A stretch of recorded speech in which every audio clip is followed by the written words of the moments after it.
Texans finished top of the AFC South for the first time since 2019 last season, and they're not going away anytime soon. Based on the offseason moves they've made, look at this stacked team that they've got now. The team signing tight end Dalton Schultz, traded for Stephon Diggs, also added some defensive help. They aren't Super Bowl favorites just yet, but they're definitely a team that could become one very quickly. Houston are the odds-on favorite to win the AFC South, and here to discuss that division as a whole, we bring back Danny Kanell and welcome in Ryan Harris. So let's start with these Texans, Danny. What is their biggest remaining question mark for you? Well, Jeremy, I think it has to do with the biggest offseason acquisition that they had in their receiver, Stephon Diggs. They got him. Now, can they keep him happy? That's the question, because this is a receiver who's been disgruntled in Buffalo, so much so that they were willing to unload him to the Texans for cheap and take on, a lot of cap penalty. And the Texans get him. They rework his deal, and so he's a free agent after the season. He's going to want to put up big numbers. So can they keep him happy? It's always a challenge with some of these receivers. Incredibly talented, incredibly gifted, but I think they have to. You've got a young nucleus of talent in this Houston Texans locker room, and I think DeMeco Ryans, one of his key goals for the season is to make sure that Stephon Diggs doesn't disrupt some of that young chemistry that they have. I don't think it'll be an issue, but you never know, because we've seen C.J. Stroud lay down one of the most impressive rookie seasons maybe in the history of the NFL. We've got a young group of wide receivers in Tank Dell and Nico Collins. Stephon Diggs steps into a great situation, but can they keep him happy? We'll have to wait and see. For me, the question mark is with C.J. Stroud. I agree with what DK is saying regarding Stephon Diggs and that attitude problem that he had in Buffalo. But the biggest key for me in the Texans is, can C.J. Stroud take the next step? After multiple 300-yard passing games, even a 400-yard passing game in his rookie season, he really struggled in the playoffs, specifically against the Ravens, where early on he was accurate, but at the end of the day, he was left without a touchdown pass, and they were unable to score more than 3 points offensively. DK knows as well, the biggest test for a rookie is the offseason. With all the attention, all the accreditation he got from his fantastic year, can C.J. Stroud put his head down and do the work to improve? He's going to have Stephon Diggs not only as a receiver, but teaching the young Nico Collins and Tank Dell how to play that wide receiver position. But if C.J. Stroud does not progress, that's going to be trouble for the Texans, because make no mistake, as great as his season was last year, it was not enough. He was not big enough in the big moments against Baltimore to make a difference and to continue their playoff run. If he improves, the sky is the limit for this young Texans team. Yeah, when you're having seasons that compare you to Tom Brady and Joe Montana, certainly the pressure gets ramped up just a little bit. All right, Jacksonville exercised the fifth-year options on quarterback Trevor Lawrence and running back Travis Etienne this week. They also added wide receiver Gabe Davis and linebacker Josh Allen. So, Ryan, what's their biggest question mark for you at this point? The biggest question mark for the Jaguars is the defense. Look, they gave up the 7th most yards and 7th most touchdowns last season, according to NFL.com, and they went 1 for 6, giving up over 140 points on their last 6 games, and that one win was against the Panthers. They did go big in the draft, got a receiver from LSU early, and then packed up some others in that entire kind of 2nd, 3rd, and 4th round. I think the Gabe Davis signing was huge. That's tremendously going to help Trevor Lawrence. But at the end of the day, can this defense be stout? Adding Eric Armstead will be helpful. I love Ryan Nielsen, the new defensive coordinator. His team specializes in taking the ball away.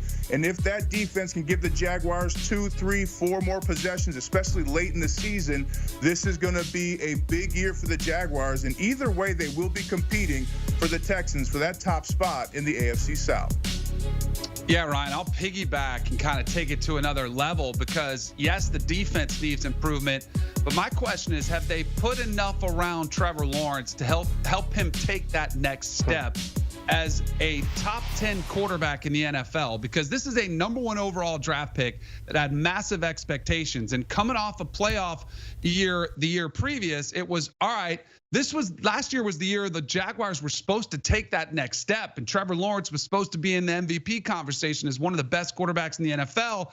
And then it came out a dud, and we saw C.J. Stroud and the Texans, who we were just talking about, win the division. So this is a massive year, and they bring in some pieces. Gabe Davis is a big physical receiver who I think he can, go out there and make some big plays. But who's the true number one receiver? I don't know. It still remains to be seen who steps up in that role. They went up and got an addition to the offensive line to try to bolster that up, because as a quarterback, you're only as good as your surrounding talent. So now they've got out and got it. They've got him some help on the offensive line with some of those moves they made up front with Mitch Morse hopefully helping the interior of that offensive line.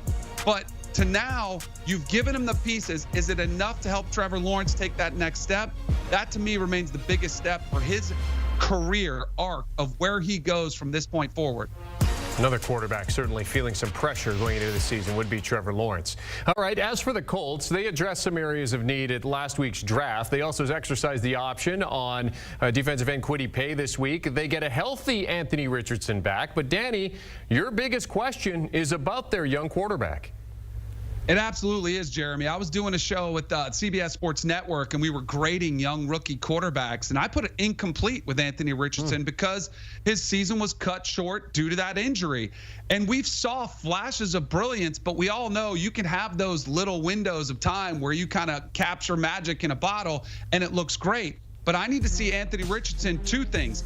Can he stay healthy, and is he ready to take on this role as franchise quarterback? Because some of the more physical quarterbacks that like to run the football, which Shane Steichen wants to utilize Anthony Richardson's mobility and athleticism, we've seen them struggle staying healthy. Yes, we know you can make some plays, and he's got an absolute cannon for an arm, but can he pull it all together? Can he endure a 17-game schedule, which is brutal, and the beating that he's going to have to take? And can he step in that role? Once teams have you on film, they'll adjust accordingly. So I'm really curious to see if Anthony Richardson can take that next step and kind of move forward as a quarterback in the NFL, where there's zero doubt the future lies with him for the Colts.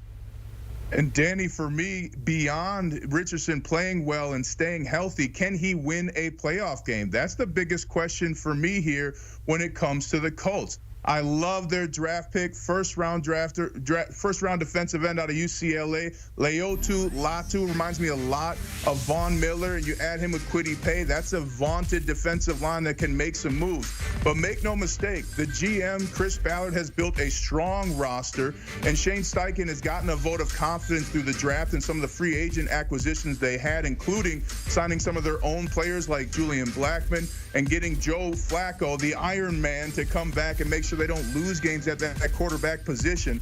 But if these Colts don't go to the playoffs and win a playoff game, I believe the runway is going to be that much shorter for head coach Shane Steichen and GM Chris Ballard, because these Colts need to win, and they're in an increasingly competitive division that has a real shot at competing for a Super Bowl if they can host some home games. Yeah, a division that was an afterthought just a couple of years ago now is the one that has possibly a couple of really stout Super Bowl contenders. All right, lastly, Tennessee head into the 2024 season with a new head coach in Brian Callahan and a ton of question marks.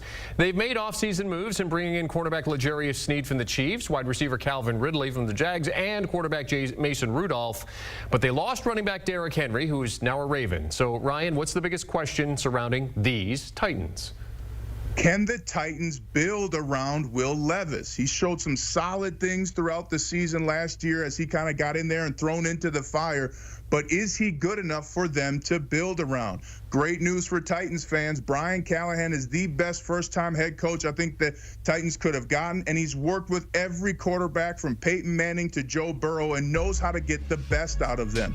I love that they got in the draft J.C. Latham. Tight end's still an issue for them, but I'll tell you what, if they can bring the best out of Will Levis, Brian Callahan and that coaching staff, these Titans are going to be tough to deal with. A threat on offense at the receiver position, of course, with Burks and others, but can you get the best out of Will Levis to perform week in and week out?